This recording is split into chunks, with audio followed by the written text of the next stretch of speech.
कहानी के पहले भाग में आपने देखा कि कैसे रति की शादी एक ऐसे घर में हो जाती है जहां उसकी सास सौतेली होती है और वो पूरे घर वालों को अपने इशारों पर नचाती है। रति छत से सूखे कपड़े उतार कर ले जा रही थी कि तभी उसकी नजर लक्ष्मी पर पड़ती है, जो किसी तरह चोरी से सुनील के अलमारी खोलने की कोशिश कर रही होती है। अरे, ये माँ जी को क्या हो गया? चोरों जैसे क्यों आप मेरी अलमारी खोल रही हैं माँ जी? आपको क्या चाहिए मुझे बताइए। अरे वाह, क्या चाहिए मुझे बताइए।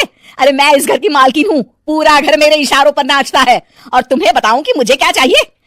हट यहाँ से। और वो उसे जोर से धक्का देती है। जैसे ही लक्ष्मी रति को धक्का देती है, उसके सर पर चोट लग जाती है और वो बेहोश होकर गिर जाती है। रति के आसपास पूरा परिवार खड़ा रहता है। डॉक्टर जैसे ही उसे देखकर जाता है, रति को होश आता है। अरे बेटा, तुम दूर क्यों खड़े हो? मेरे पास आओ, मैं तुम्हारी माँ हूँ, कमला। रति के मुंह से लक्ष्मी सारंग की माँ का नाम सुनती है तो हैरान सी रह जाती है। क्या बोला रति बहू? चुप कर डायन, तूने मेरे पति और बेटे का हाल बेहाल कर दिया। अब तू मेरी बहू को भी गुलाम बनाना चाहती है? रुक, अभी मजा चखाती हूँ। ये कहकर जैसे उसे पकड़ने की कोशिश करती है, लक्ष्मी वहां से भाग जाती है। लक्ष्मी के जाने के बाद रति अपने ससुर और पति की तरफ देखकर मुस्कुरा देती है। दोनों समझ जाते हैं कि ये रति की चाल है। अगली सुबह लक्ष्मी का पति खाना लेकर खेत में जाने के लिए निकल ही रहा होता है कि लक्ष्मी उसे रोक देती है। अरे कहाँ चल दिए खाना लेकर?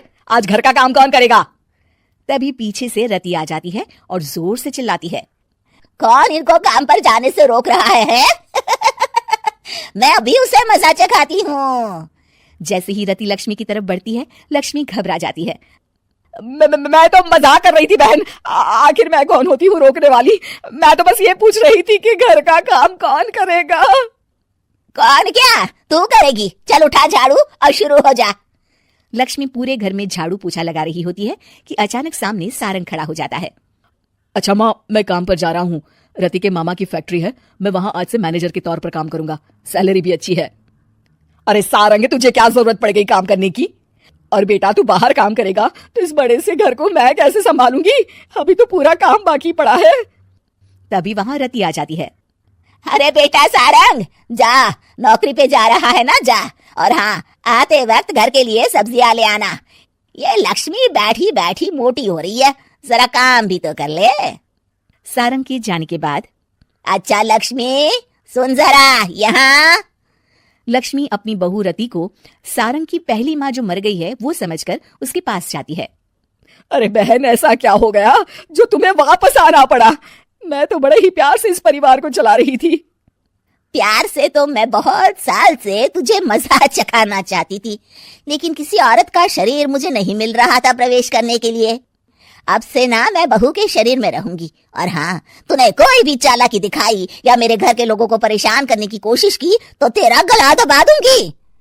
लक्ष्मी रति के मुंह से ये सुनकर डर जाती है और शाम को अपने बेटे और पति के सामने जाकर कहती है, तुम दोनों मुझे माफ कर दो, मैं अब तुम दोनों को कभी परेशान नहीं करूंगी। और बहू, तुम मेरी बेटी की तरह हो, बस अब बेटी की तरह ही बनकर रहना।